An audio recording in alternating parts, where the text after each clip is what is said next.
The initial one was just huge. I had so many African friends emailing me just saying, isn't this absolutely wonderful? I was trying immediately to dig a little deeper, thinking, you know, well, do you think he will make a difference in Africa? And there I got a much more mixed reaction. It might be just the opposite, because he may, reading Dreams from My Father, suggest that he kind of gets it. He gets well, he's caught up in it. I mean, there's terrible family feud in his own family, and not knowing how he should really respond to it.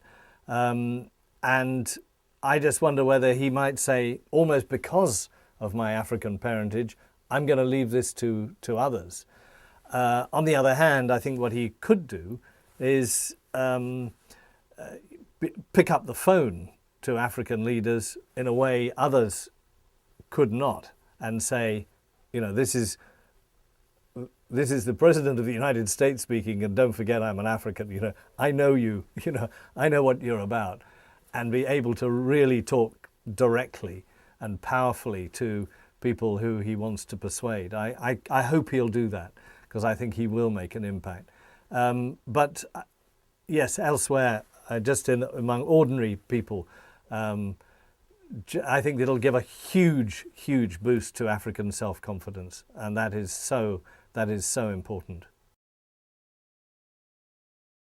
The extraordinary thing at the moment is that no, there isn't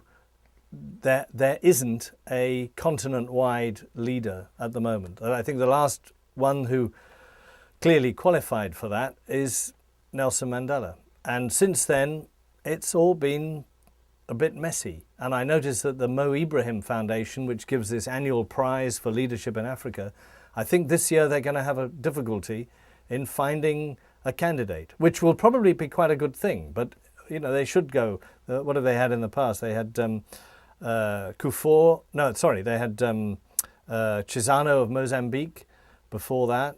Yeah, okay. And I just wonder whether they will find someone this year. I don't think at the moment there is that, we're at that stage. It's still at the rather messy, the long march stage where, you know, there's going to be nobody that the rest of the world recognizes as the leader of Africa. And it's a shame, because there are so many things they could do at the moment. If you had someone really powerful. Before, when you had President Mbeki in South Africa, President Obasanjo in Nigeria, the two of them, between them, could sort out a lot of the problems in the continent. And I think the reason those wars that were being fought in the 90s in Africa came to an end was largely the efforts supported by the international community, but Mbeki and Obasanjo did a lot of work on sorting them out. There is no one of that weight at the moment.